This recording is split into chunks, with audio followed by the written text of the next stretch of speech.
జిల్లా జైల్లో రిమాండ్ ఖైదీగా ఉన్న పిన్నెల్లి రామకృష్ణారెడ్డి వెంకట్రామరెడ్డిని జైల్లో మాజీ మంత్రి కాకాని గోవర్ధన్ రెడ్డి, నరసరావుపేట మాజీ ఎమ్మెల్యే గోపిరెడ్డి శ్రీనివాసరెడ్డి ములాఖతయ్యారు. ఈ సందర్భంగా కాకాని మాట్లాడారు. ప్రభుత్వ విప్పుగా పనిచేసిన మాజీ ఎమ్మెల్యే పిన్నెల్లి రామకృష్ణారెడ్డి గారిని వారి సోదరులు వెంకట్రామరెడ్డిని అక్రమ కేసులు 28 రోజులుగా నిర్బంధించారని ఆయన ఆవేదన వ్యక్తం చేశారు. జైల్లో పిన్నెల్లి సోదరులు చేయని తప్పుకి శిక్ష అనుభవిస్తున్నామని మదనపడ్డం తప్ప చెక్కు చెదని ఆత్మవిశ్వాసంతో ఉన్నారని, ఇలాంటి అక్రమ కేసులు ఎన్ని పెట్టుకున్నా వారి ఆత్మస్థైర్యం దెబ్బతినదని తెలిపారు. ఇక్కడే ఉండాల్సినటువంటి పరిస్థితి ఏర్పడుతుంది. జగన్మోహన్ రెడ్డి గారు ఇప్పుడే చెప్పినట్టుగా, ఇంతకుముందే చెప్పినట్టుగా, మీరు ఉద్యోగం నుంచి పదవి విరమణ చేసినా సరే ఎవరిని విడిచిపెట్టేది ఉండదు. సప్త సముద్రాల అవతల ఉన్నా సరే వాళ్ళని తీసుకొచ్చి న్యాయస్థానం ముందు నిలబెట్టి తప్పనిసరిగా మీకు శిక్ష పడేటువంటి విధంగా చర్యలు చేపట్టడం జరుగుతుందని చెప్పి తెలియజేస్తూ, ఏది ఏమైనా సరే ఈరోజు పిన్నెల్లి సోదరులకి వైఎస్ఆర్ కాంగ్రెస్ పార్టీ కుటుంబం మొత్తం ఈరోజు అండగా నిలిచింది. వాళ్ళ పట్ల ప్రగాఢమైనటువంటి ఈరోజు జనాలలో సానుభూతి వెల్లవవుతుంది. ఎక్కడ వెళ్ళినా సరే పాపం వాళ్ళకి సానుభూతి వ్యక్తం చేస్తున్నారు. అయ్యో అనవసరంగా వీళ్ళకి సంబంధించినటువంటి దాంట్లో ఆ సింపతి అనేటువంటిది ఈరోజు ప్రజల్లో ప్రారంభమైంది. అది రాబోయేటువంటి రోజుల్లో ఇంకా ఎక్కువ ఉధృత స్థాయిలో వెళ్ళేటువంటి పరిస్థితి ఏర్పడింది. నేను ఈ ప్రభుత్వానికి ఒకటే విషయం చెప్తున్నా, మీరు చేసేటువంటి ఈ నియంత్రణతో పోకడలు అనేటువంటివి ప్రజలు ఎదురు తిరిగితే బ్రిటిష్ పాలకులను తరిమి కొట్టినటువంటి ప్రజలు ఈరోజు ఉన్నటువంటి పోలీస్ వ్యవస్థను ఎదిరించడం అనేటువంటిది పెద్ద పని కాదు. పోలీస్ స్టేషన్ దగ్గరికి వచ్చో, పోలీస్ స్టేషన్ ముందు బైఠాయించో, మొరాయించో కూర్చోవడం మొదలు పెడితే మీరు శాంతి భద్రతలను కూడా కాపాడేటువంటి పరిస్థితి ఏర్పడదు. కాబట్టి శాంతి భద్రతలను కాపాడాల్సినటువంటి పోలీసులు వాటిని విస్మరించి వైఎస్ఆర్ కాంగ్రెస్ పార్టీ శ్రేణులను ఇబ్బంది పెట్టడమే ధ్యేయంగా పనిచేస్తున్నారు.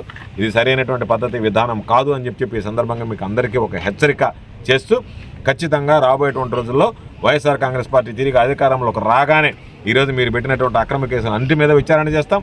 అన్యాయంగా మాట్లాడేటువంటి వాళ్ళు, అన్యాయంగా పోస్టింగ్లు పెట్టేవాళ్ళు, అన్యాయంగా వ్యవహరించేటువంటి వాళ్ళు తెలుగుదేశం పార్టీ శ్రేణుల్ని వదిలిపెట్టడం, తెలుగుదేశం పార్టీ శ్రేణులకు వంతగా ఈరోజు నిలిచి అండగా పలుకుతున్నటువంటి చిలక పలుకులు పలుకుతున్నటువంటి అధికారులు ఎవరిని కూడా విడిచిపెట్టేటువంటి ప్రసక్తి ఉండదు అని చెప్పి ఈ సందర్భంగా తెలియజేస్తూ, ఈరోజు ధైర్యంగా ఉండేటువంటి పిన్నెల్లి సోదరులకి ఈరోజు అందరూ కూడా అండదండలు అందించి రాబోయేటువంటి రోజుల్లో వాళ్ళ న్యాయ పోరాటం ద్వారా ఎక్కడా కూడా నిర్దోషులుగా బయటకు వస్తారనేటువంటి విశ్వాసం మాకుంది.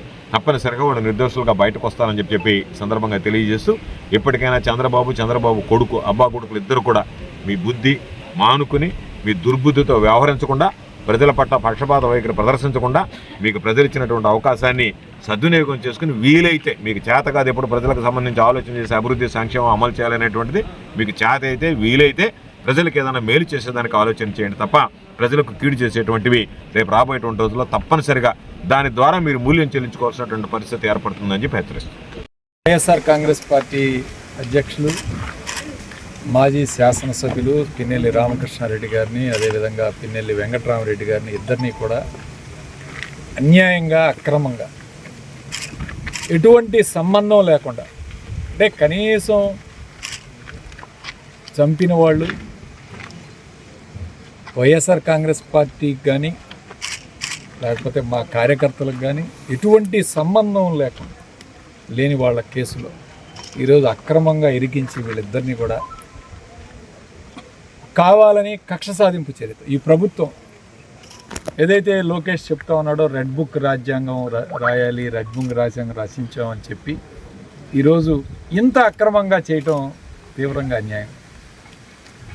ఎందుకంటే మీ పార్టీలో 2 వర్గాల మధ్య ఆధిపత్య పోరులో భాగంగా ఈ హత్యలు జరిగాయని స్వయంగా అప్పుడు పల్నాడు జిల్లా ఎస్పీగా పనిచేసిన కంచేటి శ్రీనివాసరావు గారు ఈ మర్డర్ జరిగిన గంటన్నర వ్యవధిలోనే ఆ ప్రదేశానికి వెళ్ళి ఆయన స్వయంగా వీడియోలు రిలీజ్ చేయడం జరిగింది. దాన్ని కూడా పక్కన పెట్టి కేవలం వైఎస్ఆర్ కాంగ్రెస్ పార్టీ నాయకుల్ని ఇన్వాల్వ్ చేయాలి, ముఖ్యంగా పిన్నెల్లి రామకృష్ణారెడ్డి, వెంకట్రామరెడ్డి మీద కక్ష సాధింపు చర్యలో భాగంగానే ఈ కేసులు పెట్టాక నేను ఒకటే చెప్తా ఉన్నాను ఈరోజు లోకేష్ గారు, కానీ 2 సంవత్సరాలు అయిపోయింది, ఇంకొక 2 సంవత్సరాలు ఇబ్బంది పెడతారేమో. ఈ 2 సంవత్సరాల తర్వాత ఏంటి పరిస్థితి అని ఒక్కసారి మీరు కూడా ఆలోచన చేసుకోవాలి. ఖచ్చితంగా ఇలాంటి అక్రమ కేసులు పెట్టిన ఎవరైతే పెడుతున్నారో వాళ్ళని వదిలిపెట్టేది లేదు. వైఎస్ఆర్ కాంగ్రెస్ పార్టీ ఖచ్చితంగా ఇవన్నీ కూడా నోట్ చేసుకొని ఎవరైతే ఈరోజు బాధ్యులుగా ఉన్నారో వాళ్ళందరికీ కూడా తగిన చట్ట ప్రకారం తగిన చర్యలు తీసుకోవడానికి వైఎస్ఆర్ కాంగ్రెస్ పార్టీ గతంలో లాగా అందరికీ పనిచేయాలి, అందరూ సమానులే అనే కార్యక్రమాన్ని పక్కన పెట్టే కార్యక్రమం ఖచ్చితంగా జరుగుతుంది. ఈసారి ఖచ్చితంగా ఎవరైతే ఇలాంటి అక్రమ కేసులు పెడుతున్నారో వాళ్ళ మీద చర్యలు తీసుకుంటాం. ఏ పోలీస్ స్టేషన్లో పెట్టారో ఆ పోలీస్ స్టేషన్లోనే వాళ్ళ మీదనే కేసులు ఫైల్ చేసి వాళ్ళ మీద యాక్షన్ తీసుకునే కార్యక్రమం కూడా ఉంటుంది. వదిలిపెట్టే కార్యక్రమం ఉండదు. ఖచ్చితంగా ఈరోజు చెప్తా ఉన్నాం, దీనికి బదులు ఖచ్చితంగా తీర్చుకునే కార్యక్రమం చేస్తాం.